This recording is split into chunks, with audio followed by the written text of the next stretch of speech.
Pickman's Model by H.P. Lovecraft. You needn't think I'm crazy, Elliot. Plenty of others have queerer prejudices than this. Why don't you laugh at Oliver's grandfather, who won't ride in a motor? If I don't like that damned subway, it's my own business. And we got here more quickly anyhow in the taxi. We'd have had to walk up the hill from Park Street if we'd taken the car. I know I'm more nervous than I was when you saw me last year. But you don't need to hold a clinic over it. There's plenty of reason, God knows. And I fancy I'm lucky to be sane at all. Why the third degree? You didn't used to be so inquisitive. Well, if you must hear it, I don't know why you shouldn't. Maybe you ought to anyhow, for you kept writing me like a grieved parent when you heard I'd begun to cut the art club and keep away from Pickman. Now that he's disappeared, I go around to the club once in a while. But my nerves aren't what they were. No, I don't know what's become of Pickman, and I don't like to guess. You might have surmised I had some inside information when I dropped him, and that's why I don't want to think where he's gone. Let the police find what they can. It won't be much, judging from the fact that they don't know yet of the old North End place he hired under the name of Peters. I'm not sure that I could find it again myself. Not that I'd ever try, even in broad daylight. Yes, I do know, or am afraid I know, why he maintained it. I'm coming to that. And I think you'll understand before I'm through why I don't tell the police. They would ask me to guide them. But I couldn't go back there, even if I knew the way. There was something there. And now I can't use the subway or, and you may as well have your laugh at this too, go down into cellars anymore. I should think you'd have known I didn't drop Pickman for the same silly reasons that fussy old women like Dr. Reed or Joe Minot or Bosworth did. Morbid art doesn't shock me. And when a man has the genius Pickman had, I feel it an honor to know him, no matter what direction his work takes. Boston never had a greater painter than Richard Upton Pickman. I said it at first, and I say it still. And I never swerved an inch either when he showed that ghoul feeding. That, you remember, was when Minot cut him. You know, it takes profound art and profound insight into nature to turn out stuff like Pickman's. Any magazine cover hack can splash paint around wildly and call it a nightmare or a witch's Sabbath or a portrait of the devil. But only a great painter can make such a thing really scare or ring true. That's because only a real artist knows the actual anatomy of the terrible or the physiology of fear, the exact sort of lines and proportions that connect up with the latent instincts or hereditary memories of fright, and the proper color contrasts and lighting effects to stir the dormant sense of strangeness. I don't have to tell you why a Fusilli really brings a shiver, while a cheap ghost story frontispiece merely makes us laugh. There's something those fellows catch beyond life that they're able to make us catch for a second. Doré had it, Syme has it, Angarola of Chicago has it, and Pickman had it as no man ever had it before or, I hope to heaven, ever will again. Don't ask me what it is they see. You know, in ordinary art, there's all the difference in the world between the vital, breathing things drawn from nature or models and the artificial truck that commercial small fry reel off in a bare studio by rule. Well, I should say that the really weird artist has a kind of vision which makes models or summons up what amounts to actual scenes from the spectral world he lives in. Anyhow, he manages to turn out results that differ from the pretender's mince pie dreams in just about the same way that the life painter's results differ from the concoctions of a correspondence school cartoonist. If I'd ever seen what Pickman saw... But no. Here. Let's have a drink before we get any deeper.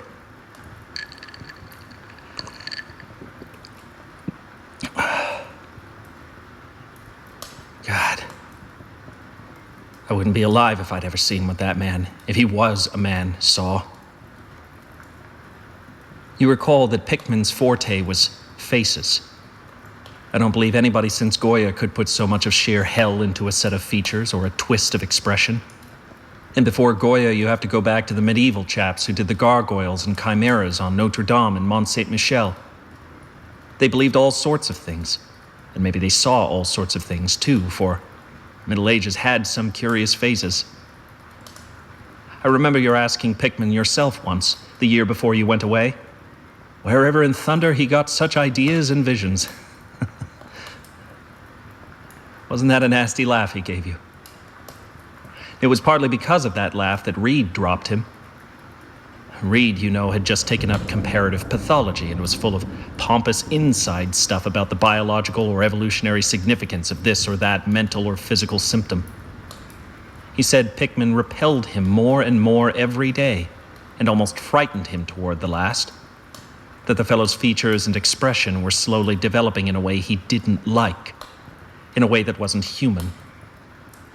He had a lot of talk about diet, and said Pickman must be abnormal and eccentric to the last degree. I suppose you told Reed, if you and he had any correspondence over it, that he'd let Pickman's paintings get on his nerves or harrow up his imagination. I know I told him that myself, then. But keep in mind that I didn't drop Pickman for anything like this. On the contrary, my admiration for him kept growing, for that ghoul feeding was a tremendous achievement. As you know, the club wouldn't exhibit it and the Museum of Fine Arts wouldn't accept it as a gift, and I can add that nobody would buy it, so Pickman had it right in his house till he went. Now his father has it, in Salem. You know, Pickman comes of old Salem stock, and had a witch ancestor hanged in 1692. I got into the habit of calling on Pickman quite often, especially after I began making notes for a monograph on weird art. Probably it was his work which put the idea into my head. And anyhow, I found him a mine of data and suggestions when I came to develop it. He showed me all the paintings and drawings he had about, including some pen and ink sketches that would, I verily believe, have got him kicked out of the club if many of the members had seen them. Before long, I was pretty nearly a devotee, and would listen for hours like a schoolboy to art theories and philosophic speculations wild enough to qualify him for the Danvers Asylum. My hero worship, coupled with the fact that people generally were commencing to have less and less to do with him, made him get very confidential with me. And one evening he hinted that if I were fairly close-mouthed and none too squeamish, he might show me something rather unusual. Something a bit stronger than anything he had in the house. You know, he said, there are things that won't do for Newbury Street. Things that are out of place here, and that can't be conceived here anyhow. It's my business to catch the overtones of the soul, and you won't find those in a parvenu set of artificial streets on made land. Back Bay isn't Boston. It isn't anything yet because it's had no time to pick up memories and attract local spirits. If there are any ghosts here, they're the tame ghosts of a salt marsh and a shallow cove. And I want human ghosts. The ghosts of beings highly organized enough to have looked on hell and known the meaning of what they saw. The place for an artist to live is the North End. If any aesthete were sincere, he'd put up with the slums for the sake of the massed traditions. God, man. Don't you realize that places like that weren't merely made, but actually grew?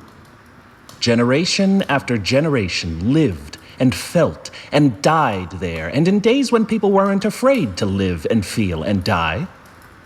Don't you know there was a mill on Copp's Hill in 1632, and that half the present streets were laid out by 1650? I can show you houses that have stood 2 centuries and a half and more. Houses that have witnessed what would make a modern house crumble into powder. What do moderns know of life and the forces behind it? You call the Salem witchcraft a delusion, but I'll wager my 4 times great-grandmother could have told you things. They hanged her on Gallows Hill, with Cotton Mather looking sanctimoniously on. Mather, damn him, was afraid somebody might succeed in kicking free of this accursed cage of monotony. I wish someone had laid a spell on him. or sucked his blood in the night. I can show you a house he lived in, and I can show you another one he was afraid to enter in spite of all his fine, bold talk. He knew things he didn't dare put into that stupid Magnalia or that puerile wonders of the invisible world. Look here. Do you know, the whole North End once had a set of tunnels that kept certain people in touch with each other's houses and the burying ground and the sea. Let them prosecute and persecute above ground. Things went on every day that they couldn't reach, and voices laughed at night that they couldn't place. Why, man, out of 10 surviving houses built before 1700 and not moved since, I'll wager that in 8 I can show you something queer in the cellar. There's hardly a month that you don't read of workmen finding bricked-up arches and wells leading nowhere in this or that old place as it comes down. You could see one near Henchman Street from the Elevated last year. There were witches and what their spells summoned, pirates and what they brought in from the sea, smugglers, privateers, and I tell you, people knew how to live and how to enlarge the bounds of life in the old times. This wasn't the only world a bold and wise man could know. And to think of today in contrast, with such pale pink brains that even a club of supposed artists gets shudders and convulsions if a picture goes beyond the feelings of a Beacon Street tea table. The only saving grace of the present is that it's too damned stupid to question the past very closely. What do maps and records and guidebooks really tell of the North End? Bah! At a guess, I'll guarantee to lead you to 30 or 40 alleys and networks of alleys north of Prince Street that aren't suspected by 10 living beings outside of the foreigners that swarm them. And what do those Dagos know of their meaning? No, Thurber, these ancient places are dreaming gorgeously and overflowing with wonder and terror and escapes from the commonplace. And yet there's not a living soul to understand or profit by them. Or rather, there's only one living soul, for I haven't been digging around in the past for nothing. See here, you're interested in this sort of thing.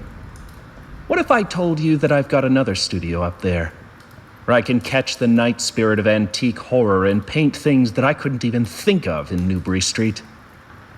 Naturally, I don't tell those cursed old maids at the club, with Reed, damn him, whispering even as it is that I'm a sort of monster bound down the toboggan of reverse evolution. Yes, Thurber, I decided long ago that one must paint terror as well as beauty from life. So I did some exploring in places where I had reason to know terror lives. I've got a place that I don't believe 3 living Nordic men besides myself have ever seen. It isn't so very far from the Elevated as distance goes, but it's centuries away as the soul goes. I took it because of the queer old brick well in the cellar, one of the sort I told you about. The shack's almost tumbling down so that nobody else would live there, and I'd hate to tell you how little I pay for it. The windows are boarded up, but I like that all the better since I don't want daylight for what I do. I paint in the cellar, where the inspiration is thickest, but I've other rooms furnished on the ground floor. A Sicilian owns it, and I've hired it under the name of Peters. Now, if you're game, I'll take you there tonight. I think you'd enjoy the pictures, for as I said, I've let myself go a bit there. It's no vast tour. I sometimes do it on foot, for I don't want to attract attention with a taxi in such a place. We can take the shuttle at the South Station for Battery Street, and after that the walk isn't much. Well, Elliot, there wasn't much for me to do after that harangue but keep myself from running instead of walking for the first vacant cab we could sight. We changed to the Elevated at the South Station, and at about 12 o'clock had climbed down the steps at Battery Street and struck along the old waterfront past Constitution Wharf. I didn't keep track of the cross streets and can't tell you yet which it was we turned up, but I know it wasn't Greeno Lane. When we did turn, it was to climb through the deserted length of the oldest and dirtiest alley I ever saw in my life, with crumbling-looking gables, broken small-paned windows, and archaic chimneys that stood out half disintegrated against the moonlit sky. I don't believe there were 3 houses in sight that hadn't been standing in Cotton Mather's time. Certainly I glimpsed at least 2 with an overhang, And once I thought I saw a peaked roofline of the almost forgotten pre-gambrel type, though antiquarians tell us there are none left in Boston. From that alley, which had a dim light, we turned to the left into an equally silent and still narrower alley with no light at all, and in a minute made what I think was an obtuse angled bend toward the right in the dark. Not long after this, Pickman produced a flashlight and revealed an antediluvian 10-paneled door that looked damnably worm-eaten. Unlocking it, he ushered me into a barren hallway with what was once splendid dark oak paneling. Simple, of course, but thrillingly suggestive of the times of Andros and Phipps and the witchcraft. Then he took me through a door on the left, lighted an oil lamp, and told me to make myself at home. Now, Elliot, I'm what the man in the street would call fairly hard-boiled, but I'll confess that what I saw on the walls of that room gave me a bad turn. They were his pictures, you know. The ones he couldn't paint or even show in Newbury Street. And he was right when he said he had let himself go. Here, have another drink. I need one anyhow.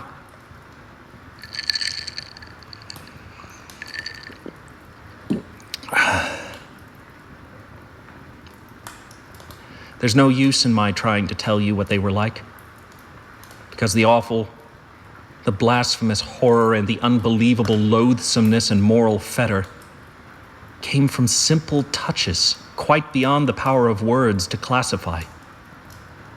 There was none of the exotic technique you see in Sidney Syme, none of the trans-Saturnian landscapes and lunar fungi that Clark Ashton Smith uses to freeze the blood. The backgrounds were mostly old churchyards, deep woods, cliffs by the sea, brick tunnels, ancient paneled rooms, or simple vaults of masonry. Copp's Hill burying ground, which could not be many blocks away from this very house, was a favorite scene. The madness and monstrosity lay in the figures in the foreground, for Pickman's morbid art was preeminently one of demonic portraiture. These figures were seldom completely human, but often approached humanity in varying degree. Most of the bodies, while roughly bipedal, had a forward slumping and a vaguely canine cast. The texture of the majority was a kind of unpleasant rubberiness. I can see them now. Their occupations, well, don't ask me to be too precise. They were usually feeding, I won't say on what. They were sometimes shown in groups in cemeteries or underground passages, and often appeared to be in battle over their prey, or rather, their treasure trove. And what damnable expressiveness Pickman sometimes gave the sightless faces of this charnel booty. Occasionally, the things were shown leaping through open windows at night, or squatting on the chests of sleepers, worrying at their throats. One canvas showed a ring of them baying about a hanged witch on Gallows Hill, whose dead face held a close kinship to theirs. But don't get the idea that it was all this hideous business of theme and setting which struck me faint. I'm not a 3-year-old kid, and I'd seen much like this before. It was the faces, Elliot. Those accursed faces that leered and slavered out of the canvas with the very breath of life. By God, man, I verily believe they were alive. That nauseous wizard had waked the fires of hell in pigment, and his brush had been a nightmare-spawning wand. Give me that decanter, Elliot.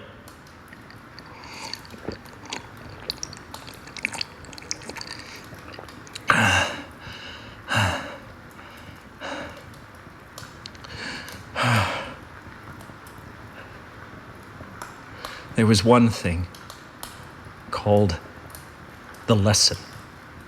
Heaven pity me that I ever saw it. Listen, can you fancy a squatting circle of nameless dog-like things in a churchyard, teaching a small child how to feed like themselves? The price of a changeling, I suppose. You know the old myth about how the weird people leave their spawn in cradles in exchange for the human babes they steal? Pickman was showing what happens to those stolen babes, how they grow up. And then I began to see a hideous relationship in the faces of the human and non-human figures. He was, in all his gradations of morbidity between the frankly non-human and the degradedly human, establishing a sardonic linkage and evolution. The dog things were developed from mortals, and no sooner had I wondered what he made of their own young as left with mankind in the form of changelings than my eye caught a picture embodying that very thought. It was that of an ancient Puritan interior, a heavily beamed room with lattice windows, a settle, and clumsy 17th century furniture, with the family sitting about while the father read from the scriptures. Every face but one showed nobility and reverence, but that one reflected the mockery of the pit. It was that of a young man in years, and no doubt belonged to a supposed son of that pious father, but in essence it was the kin of the unclean things. It was their changeling. And in a spirit of supreme irony, Pickman had given the features a very perceptible resemblance to his own. By this time, Pickman had lighted a lamp in an adjoining room and was politely holding open the door for me, asking me if I would care to see his modern studies. I hadn't been able to give him much of my opinions. I was too speechless with fright and loathing.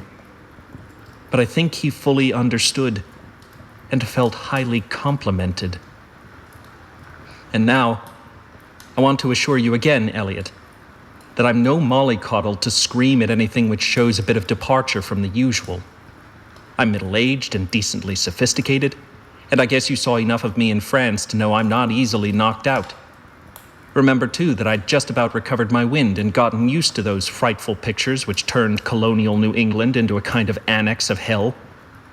Well, in spite of all this, that next room forced a real scream out of me, and I had to clutch at the doorway to keep from keeling over. The other chamber had shown a pack of ghouls and witches overrunning the world of our forefathers, but this one brought the horror right into our own daily life. God, how that man could paint. There was a study called Subway Accident, in which a flock of the vile things were clambering up from some unknown catacomb through a crack in the floor of the Boylston Street subway and attacking a crowd of people on the platform. Another showed a dance on Copp's Hill among the tombs with the background of today.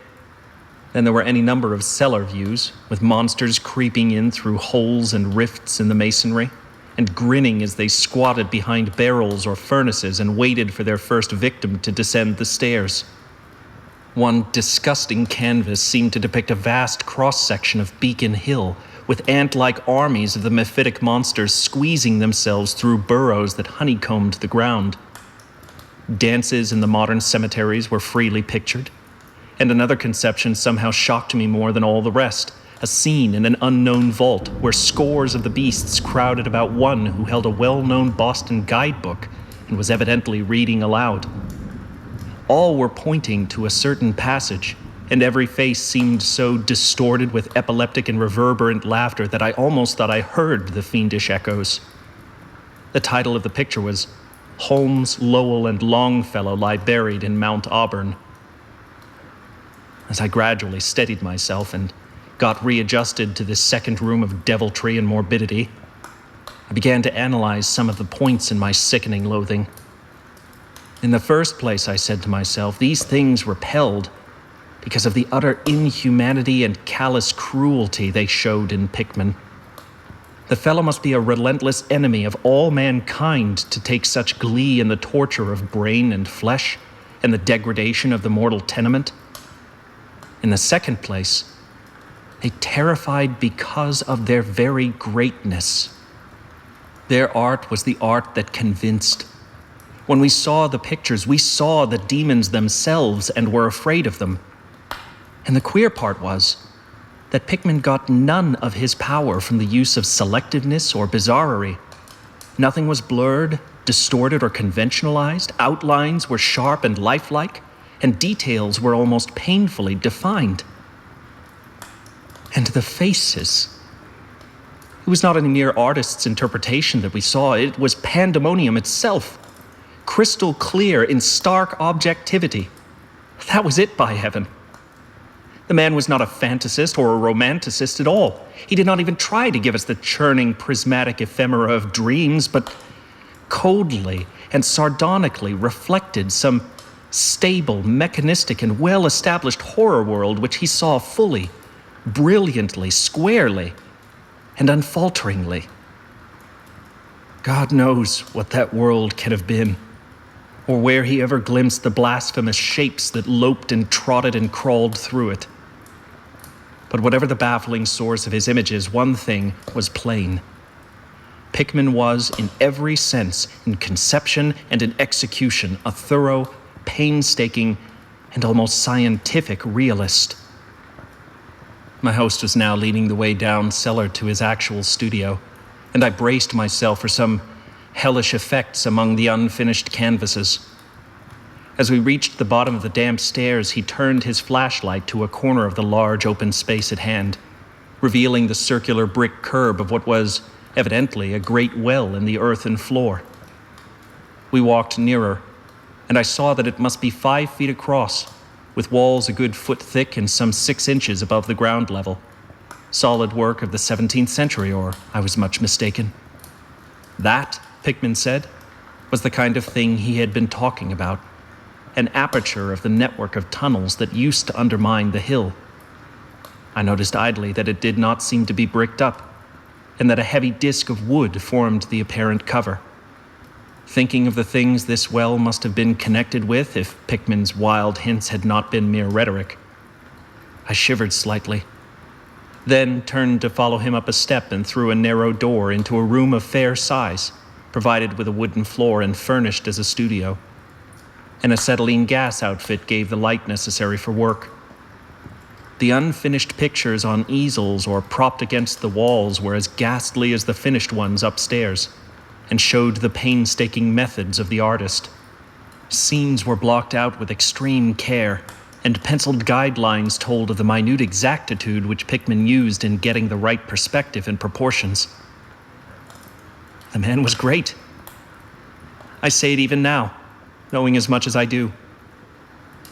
A large camera on a table excited my notice, and Pickman told me that he used it in taking scenes for backgrounds, so that he might paint them from photographs in the studio instead of carting his outfit around the town for this or that view. He thought a photograph quite as good as an actual scene or model for sustained work, and declared he employed them regularly. There was something very disturbing about the nauseous sketches and half-finished monstrosities that leered around from every side of the room.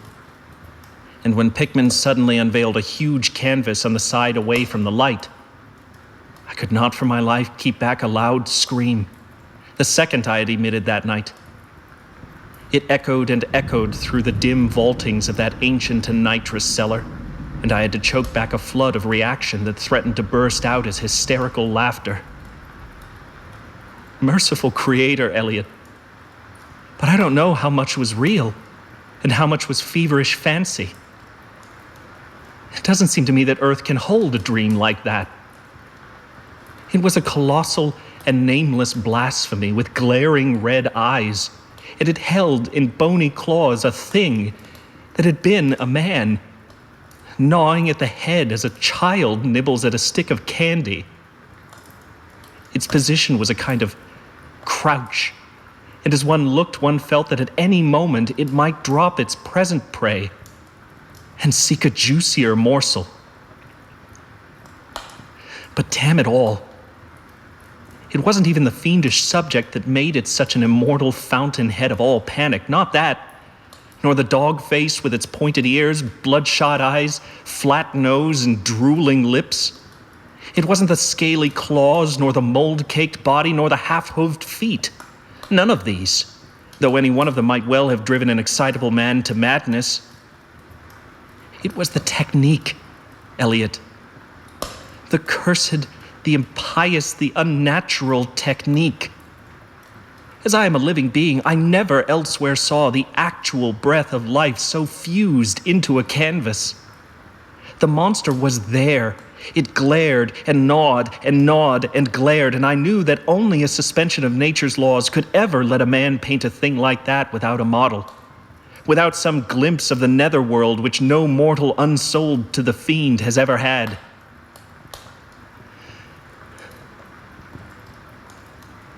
Pinned with a thumbtack to a vacant part of the canvas was a piece of paper, now badly curled up. Probably I thought a photograph from which Pickman meant to paint a background as hideous as the nightmare it was to enhance. I reached out to uncurl and look at it when suddenly I saw Pickman start, as if shot. He had been listening with peculiar intensity ever since my shocked scream had waked unaccustomed echoes in the dark cellar. And now he seemed struck with a fright which, though not comparable to my own, had in it more of the physical than of the spiritual.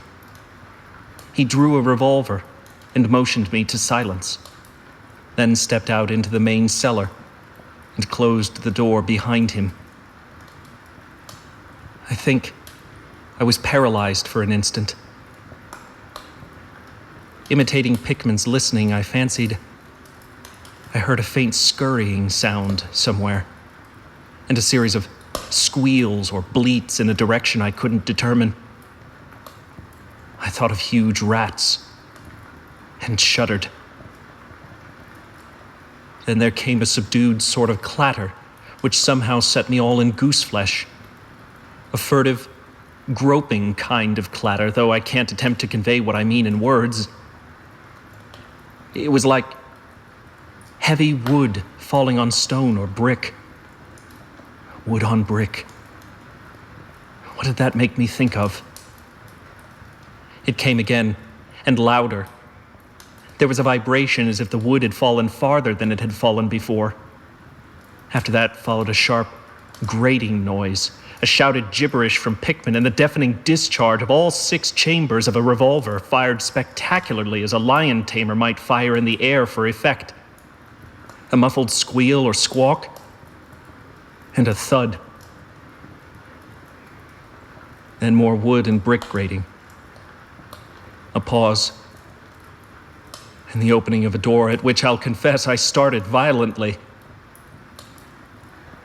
Pickman reappeared with his smoking weapon, cursing the bloated rats that infested the ancient well. "The deuce knows what they eat, Thurber," he grinned, "for those archaic tunnels touched graveyard and witch den and seacoast.